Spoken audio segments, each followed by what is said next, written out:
بسم اللہ الرحمن الرحیم۔ السلام علیکم ورحمۃ اللہ تعالیٰ وبرکاتہ۔ ناظرین اکرام، آج کے اس ویڈیو میں ہم بتانے والے ہیں کہ مکہ سے کربلا کتنا دور ہے، کتنے کلومیٹر کا سفر کر کے میرے امام حسین رضی اللہ تعالیٰ عنہ مکہ تک پہنچتے تھے اور راستے میں کتنی مشکلات کا سامنا کرنا پڑتا تھا۔ ساری چیزیں ہم بتانے والے ہیں آج کی اس ویڈیو میں۔ اگر آپ میرے ویڈیو کو لائک نہیں کیے ہیں تو پلیز لائک کریں، سبسکرائب کر دیجئے۔ تو سنیں، مکہ سے کربلا تقریباً 1721 کلومیٹر ہے۔ یہ فاصلہ گوگل میپ کے مطابق 18 گھنٹے بذریعہ مشینری مطلب گاڑی وغیرہ میں طے کیا جا سکتا ہے، مگر آج سے 1381 سال پہلے یہ فاصلہ ایک مشکل اور تکلیف دہ راستہ تھا، جس پر امام حسین علیہ السلام نے اپنا سفر 8 ذی الحجہ 60 ہجری یعنی 10 ستمبر 680 عیسوی کو اپنے اہل خانہ کے ساتھ شروع کیا۔ سفر شروع کرنے کے بعد تاریخ کے کتابوں میں 14 مختلف مقامات کا ذکر ملتا ہے جہاں امام نے یا پڑاؤ کیا یا مختلف لوگوں سے ملے اور یا لوگوں سے خطاب کیا۔ اس آرٹیکل میں ان 14 مقامات کا سرسری ذکر کیا جائے گا تاکہ جو لوگ نہیں جانتے انہیں سفر اور راستے کی ٹھوکری آگاہی ہو سکے۔ نمبر 1، الصفا۔ یہ پہلا مقام تھا۔ امام حسین اس جگہ پر عرب کے مشہور شاعر الفرزوق سے ملے اور اس سے کوفہ کے حالت پوچھے۔ شاعر بولا، کوفہ والوں کے دل آپ کے ساتھ ہیں اور ان کے تلواریں آپ کے خلاف ہیں۔ شاعر نے امام کو کوفہ جانے سے روکا، مگر امام اپنا سفر شروع کر چکے تھے۔ نمبر 2، ذات عرق۔ مکہ سے کوفہ جاتے ہوئے یہ دوسرا مقام ہے جو مکہ سے تقریباً 92 کلومیٹر پر ہے۔ اس مقام پر امام اپنے کزن عبداللہ ابن جعفر سے ملے اور اس مقام پر عبداللہ ابن جعفر نے اپنے دونوں بیٹوں اون اور محمد کو امام کی خدمت میں پیش کیا اور ساتھ ہی امام کو کوفہ جانے سے روکا، جس پر امام نے جواب دیا، میری منزل اللہ کے ہاتھ میں ہے۔ نمبر 3، بطن الروما۔ یہ مقام ذات عرق سے کچھ کلومیٹر آگے ہے۔ یہاں امام نے قیس بن مشیر کے ساتھ کوفہ والوں کو خط لکھا اور یہاں امام کی ملاقات عبداللہ بن مطیع سے ہوئی جو عراق سے آ رہا تھا۔ عبداللہ نے امام کو آگے جانے سے روکا اور بولا، کوفہ والوں پر بھروسہ نہیں کیا جا سکتا، وہ اہل وفا میں سے نہیں، مگر امام نے اپنا سفر جاری رکھا۔ نمبر 4، زرود۔ حجاز کے پہاڑیوں میں پر ایک چھوٹا سا ٹاؤن تھا اور یہاں پر حجاز کی پہاڑیوں کا سلسلہ ختم ہو جاتا ہے اور عرب کا تپتا ریگستان شروع ہوتا ہے۔ یہاں امام کی ملاقات زہیر ابن الیقین سے ہوئی۔ اسے جب پتہ چلا کہ امام کس مقصد کے لیے جا رہے ہیں تو اس نے اپنا تمام سامان اپنی بیوی کے حوالے کیا اور اسے کہا کہ تم گھر جاؤ، میری خواہش ہے کہ میں امام کے ساتھ قتل ہو جاؤں۔ اللہ اکبر۔ نمبر 5، نقشے میں آپ دیکھ رہے ہیں کہ کربلا والوں کا کتنا ہجوم ہے اور یزیدیوں کا کتنا ہجوم ہے۔ تو نمبر 5، زبالہ۔ اس مقام پر امام کی ملاقات 2 آدمیوں سے ہوئی جن کا تعلق عرب کے قبیلہ اسدی سے تھا۔ انہوں نے امام کو کوفہ والوں کے ہاتھوں جناب مسلم بن عقیل کے شہادت کی خبر دی۔ امام نے فرمایا، بے شک ہم اللہ کے لیے ہیں اور اسی کی طرف لوٹ کر جانے والے ہیں، اور بے شک وہ ہماری قربانیوں کا حساب رکھنے والا ہے۔ اس مقام پر امام نے اپنے ساتھ چلنے والوں کو بتایا کہ جناب مسلم اور جناب ہانی کو شہید کر دیا گیا اور کوفہ والے ہمارے نصرت نہیں کریں گے۔ امام نے اس مقام پر فرمایا، جو چھوڑ کر جانا چاہتا ہے واپس چلا جائے۔ بہت سے قبائل جو راستے میں امام کے ساتھ اس امید پر چل پڑے تھے کہ انہیں مال و دولت ملے گی، عزت و شہرت ملے گی، اس مقام پر ادھر ادھر بکھر گئے اور واپس اپنے گھروں کو لوٹ گئے، اور امام کے ساتھ ان کے اہل خانہ سمیت تقریباً 50 لوگ رہ گئے۔ نمبر 6، بطن العقیق۔ اس مقام پر امام اکرمہ قبیلہ کے ایک آدمی سے ملے جس نے امام کو آگاہ کیا کہ کوفہ میں آپ کا کوئی دوست نہیں، کوفہ کو یزید کے لشکر نے گھیرے میں لے لیا ہے اور اس کی داخلی اور خارجی دروازے بند کر دیے ہیں، اور کوفہ تشریف نہ لے کر جائیں۔ یہاں بھی امام نے اپنا سفر جاری رکھا۔ نمبر 7، سورت۔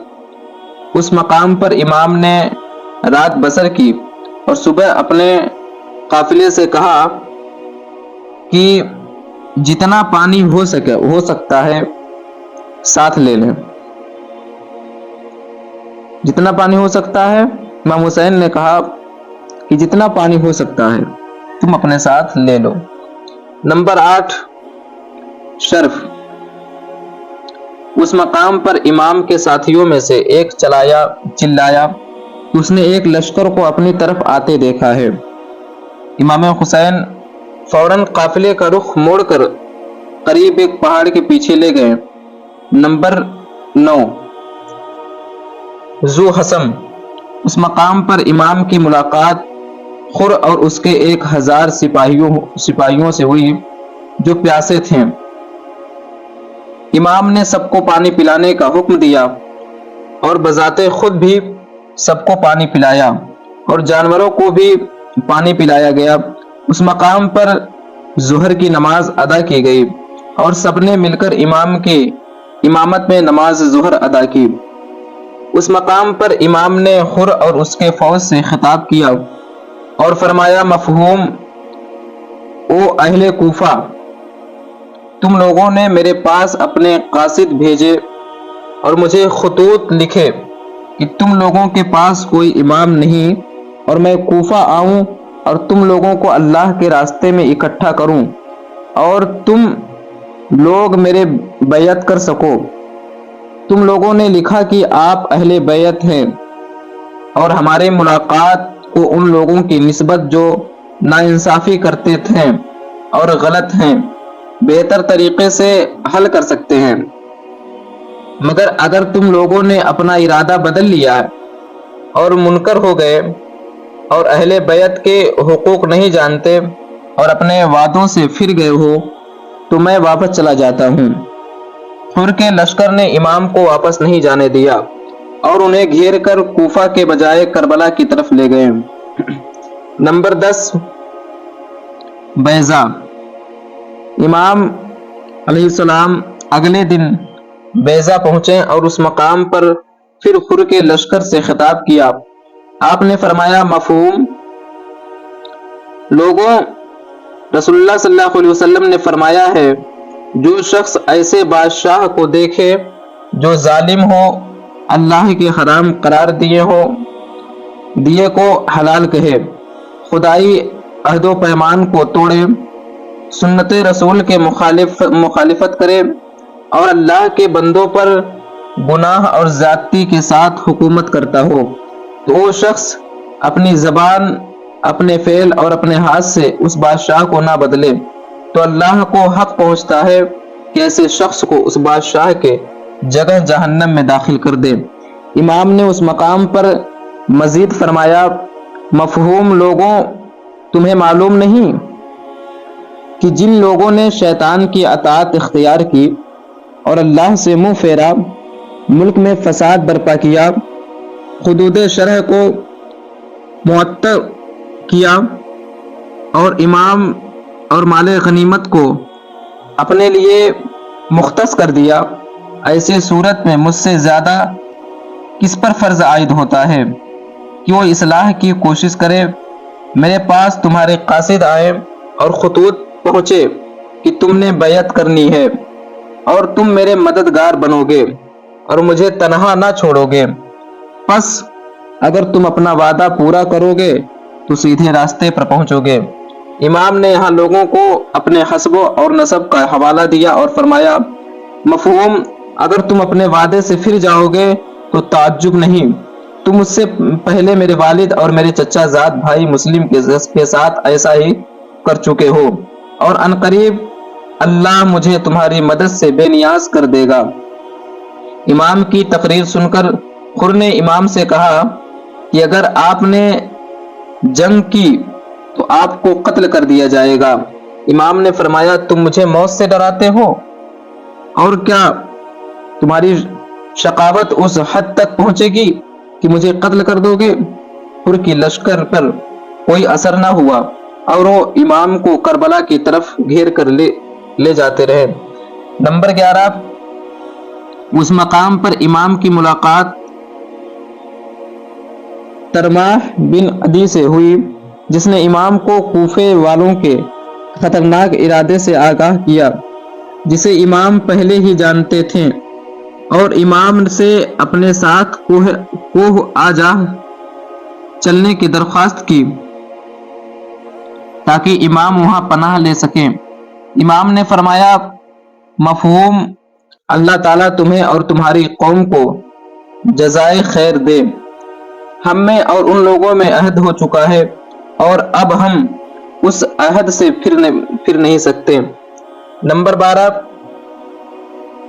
قصر بنی قاتل مقاتل فیصلہ ہو چکا تھا کہ امام کو کوفہ نہیں جانے دیا جائے گا، چنانچہ خر کے لشکر نے کوفہ کو راستہ بدل کر امام کو گھیر کر کربلا کی طرف لے جانا شروع کیا، اور امام نے راستے میں قصر بن مقاتل رکے، اور شام کے وقت میں امام نے فرمایا، بے شک ہم اللہ کے لیے ہیں اور اسی کی طرف لوٹ کر جانے والے ہیں۔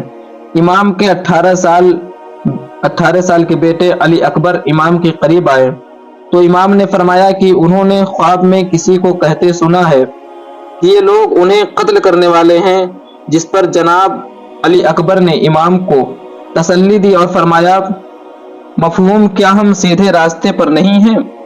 نمبر 13، نینوا، اس مقام پر خر کو ابن زیاد کا خط ملا جس میں اس نے لکھا تھا کہ امام حسین جہاں ہیں انہیں وہیں روکو اور انہیں ایسی جگہ اترنے پر مجبور کر دو جہاں پانی اور ہریالی نہ ہو۔